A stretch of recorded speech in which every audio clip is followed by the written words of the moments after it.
सुबह के नाश्ते में बहुत सारे लोग इडली और डोसा खाना ज़्यादा पसंद करते हैं क्योंकि ये बनाना भी आसान होता है, टेस्टी भी होता है और उतना हेल्दी भी होता है। आज मैं आपको स्पॉन्जी और जालीदार डोसा बनाने की रेसिपी बताने वाली हूँ, जिसे दावनगिरी लोनी डोसा इस नाम से भी जाना जाता है। ये बहुत ज़्यादा स्पॉन्जी और जालीदार होता है और टेस्ट इतना गजब का होता है कि आप रोज़ ही बनाना पसंद करोगे। तो इसके लिए हमें सबसे पहले चावल लेने हैं क्योंकि हम डोसा का बैटर बनाने वाले हैं। तो यहाँ पे मैंने राशन का ही चावल लिया है। आप आपके घर पे जो अवेलेबल हो वो कोई भी चावल यूज़ कर सकते हो। तो यहाँ पे मैंने 1 कप इतना चावल लिया है और यहाँ पे मैंने आधा कप बिना छिलके वाली उड़द की दाल ली है। तो जब भी हम डोसा का बैटर तैयार करते हैं तो उसके लिए दाल और चावल का ये परफेक्ट मेजरमेंट है। इस मेजरमेंट के साथ अगर आप बैटर बनाओगे और इस बैटर से अगर आप कोई भी डोसा बनाओगे, चाहे वो क्रिस्पी हो या फिर स्पॉन्जी हो, परफेक्ट ही बनेगा।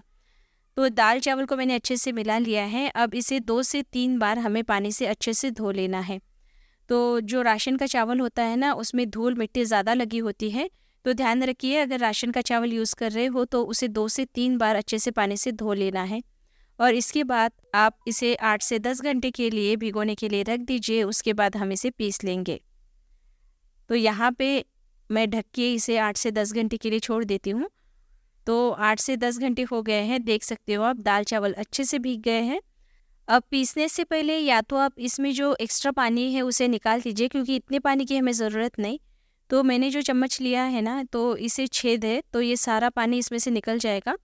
तो इस तरह से या तो आप स्पून यूज़ कीजिए, इससे आप पानी निकाल दीजिए, या फिर इसका सारा पानी निकाल दीजिए और उसके बाद इस बैटर को हमें पीस लेना है। तो ज़रूरत पड़ेगी तो थोड़ा सा पानी आप एक्स्ट्रा डाल सकते हो, लेकिन दूसरा फ्रेश वाला पानी डालिए। जिस पानी में हमने भिगोने के लिए रखा था वो पानी यूज़ नहीं करना है।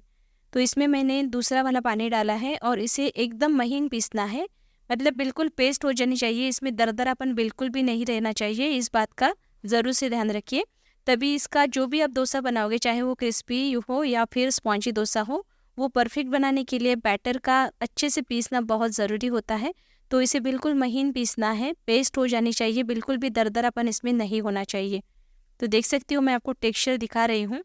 बिल्कुल क्रीम जैसे होता है ना, जैसे हम केक के लिए क्रीम लाते हैं, तो वैसे ही बिल्कुल ये फाइन पेस्ट बन के तैयार हो गई है। तो बची हुई दाल चावल भी मैंने इसी तरह से पीस लिए हैं। आपको देख के टेक्सचर पता चल ही गया होगा कि ये कितना मैंने बारीक पीस लिया है। तो जो छोटा वाला मिक्सर का बर्तन होता है ना, उसमें ही पीसिए, इससे ये अच्छे से पीस जाता है। तो पीसते टाइम पे पानी ज़्यादा नहीं डालना है। फर्मेंट करने के लिए हमें इसमें ज़्यादा पानी नहीं डालना है। ज़्यादा अगर पानी डालोगे तो ये अच्छे से फर्मेंट नहीं होगा। अब इसे ना हमें अच्छे से फेंट लेना है 2 से 3 मिनट के लिए। तो ज़ोर-ज़ोर से अगर आप फेंटोगे ना, तो इस बैटर में हवा भर जाएगी और ये अच्छे से फूल जाएगा। तो अगर ठंड पड़ रही है, बहुत ज़्यादा ठंडी में बैटर जल्दी से फर्मेंट नहीं होता है, ज़्यादा टाइम लग जाता है।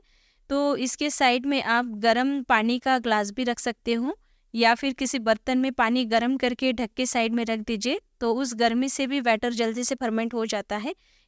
अगर आपके घर पे कोई बंद अलमारी हो तो उस अलमारी में भी इस बैटर को ढक के आप रख सकते हो, उससे भी ये बैटर जल्दी से फर्मेंट हो जाता है। लेकिन क्या होता है ना, कभी कभी ठंडी का मौसम होता है तो बैटर जल्दी से फर्मेंट नहीं होता है, बहुत ज़्यादा टाइम लग जाता है। जैसे मैंने इस बैटर को जब बनाया था ना, तो ठंडी का ही मौसम था, तो ये जल्दी से फर्मेंट नहीं हुआ था, बहुत ज़्यादा टाइम लग गया था।